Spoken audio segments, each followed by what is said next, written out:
Bienvenidos a mi canal de YouTube La Economía de la Felicidad. Hoy me gustaría hablaros de tres temas. El primero, contestar a la pregunta del último vídeo que hacía referencia a la paradoja de Easterlin, es decir, por qué más dinero a la larga no nos da más felicidad.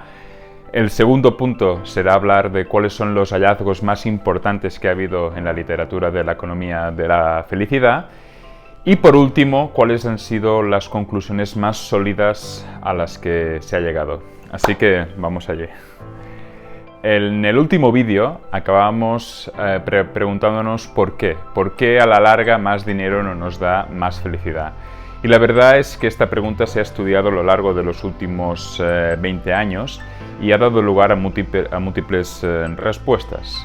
Entre ellas, los hallazgos que más se han pronunciado han sido el estrés y la ansiedad laboral, la inseguridad laboral, las largas jornadas laborales y, como veis, todos tienen en común el mercado laboral, pero también la que se ha visto que quizá explica mejor la paradoja de Easterlin es la comparación de ingresos. Es decir, que dentro y entre países se ha comprobado que la comparación de ingresos, el ingreso relativo, es más importante que nuestros ingresos absolutos. Y un poco esto ha sido lo que ha explicado la famosa paradoja de Easterlin. Es decir, que cuando los países llegan a cierto nivel de bienestar material, es entonces cuando factores no materiales empiezan a tener más importancia.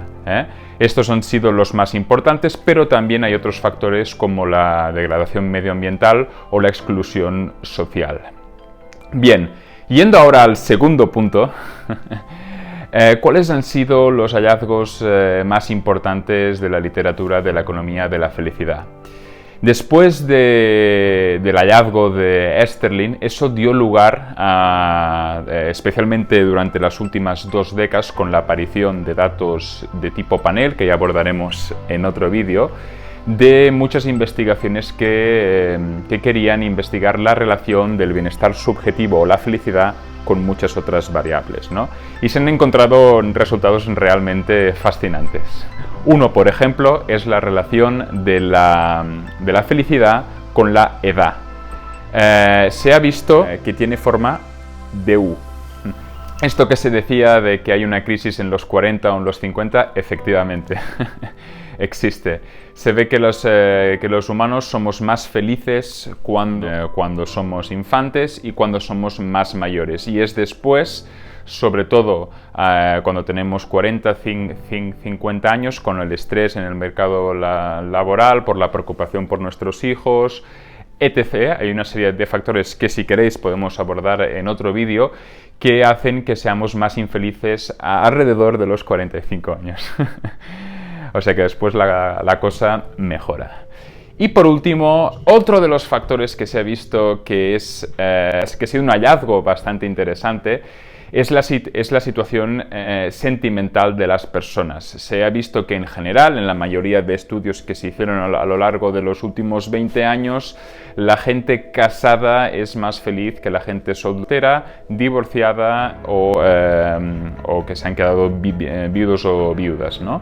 Pero sí que ahora empieza a haber cada vez más evidencia, hay un poco de controversia en el tema, donde se ve lo contrario. Se ve que precisamente la gente que es soltera y que no tiene hijos, especialmente las mujeres, son más felices. Pero bueno, esto es un tema que se está debatiendo ahora mismo y, si queréis, también podemos abordar en otro vídeo.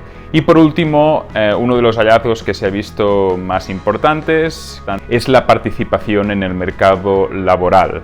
La participación en el mercado laboral, y ha habido filósofos políticos como Amartya Sen o otros politólogos e investigadores en las ciencias sociales que a lo largo de los años ya decían que era un aspecto fundamental, también evidentemente desde la psicología.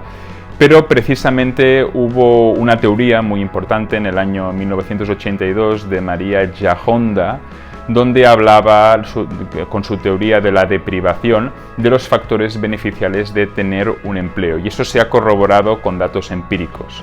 Entre ellos mencionaba tener un empleo estable, es decir, que sabes que no te van a echar en un año, o que sabes que no vas a tener que buscar un trabajo dentro de poco, y que está bien pagado, te proporciona la oportunidad de no solo tener una estructura del día, es decir, cuando te despiertas sabes más o menos durante la semana cuál va a ser la estructura de tus días, y eso ayuda mucho al bienestar subjetivo.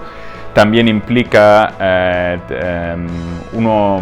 una relación con diferentes contactos sociales continua, y por último el formar parte de un proyecto que tiene un propósito común. El valor del trabajo, por lo que hace el bienestar subjetivo, se ha mantenido más o menos estable a lo largo de los últimos años, pero sí que es verdad que ahora cada vez se da más importancia a los aspectos que intentan tener un impacto social para mejorar la sociedad.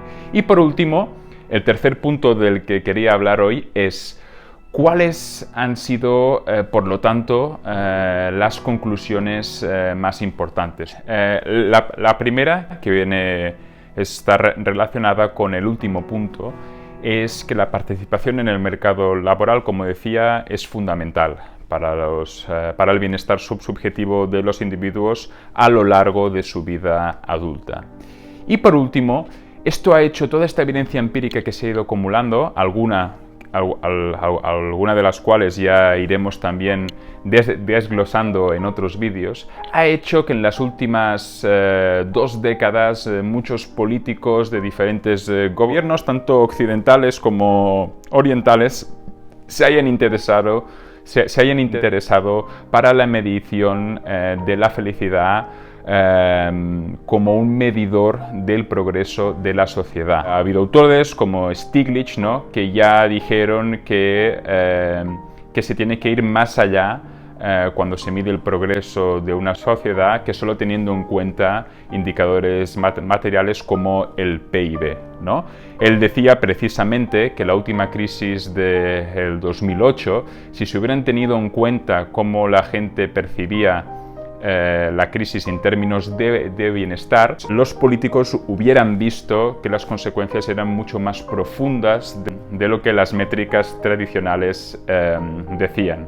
Y por lo tanto, los gobiernos quizá hubieran visto que había la necesidad de responder de una forma más contundente. Y eso ha hecho que gobiernos como el de Bután, en Latinoamérica como el gobierno de Colombia o también otros europeos como el finlandés o el islandés, ya cada vez estén haciendo esfuerzos para medir el progreso de sus sociedades, poniendo el bienestar de las personas en el centro. Y aquí ha habido precisamente un gobierno que es quizá el que ha llevado la vanguardia en los últimos 2 años, que ha sido el gobierno de Jacinda Ardern en Nueva Zelanda, que ella ha sido una de las pioneras en dar el paso de ir del PIB a una medición del progreso de la sociedad neozelandesa con la felicidad. ¿Y cómo se miden, no? ¿Cómo se mide exactamente la felicidad a nivel social? ¿Qué métricas exactamente se tienen en cuenta? Bien, esto lo veremos en el siguiente vídeo. Muchas gracias.